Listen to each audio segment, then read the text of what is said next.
Cinnamon toast chaffle. You need mozzarella, cinnamon, maple extract, monk fruit or sweetener, 1 egg, almond flour, and a mini chaffle maker. Spray your mini chaffle maker.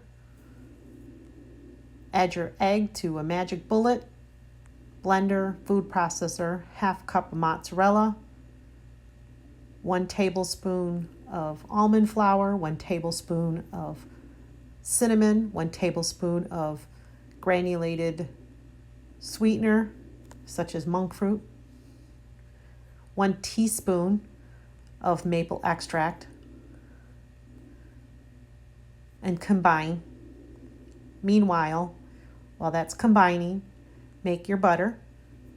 2 tablespoons of butter, 1 teaspoon of maple extract, 1 tablespoon of cinnamon, 1 tablespoon of monk fruit. Blend nicely to form to a butter. Pour your batter. It makes 2 chaffles. Here's one. And here's the other. Apply the butter. Make sure you get every little crevice. Enjoy French toast chaffles.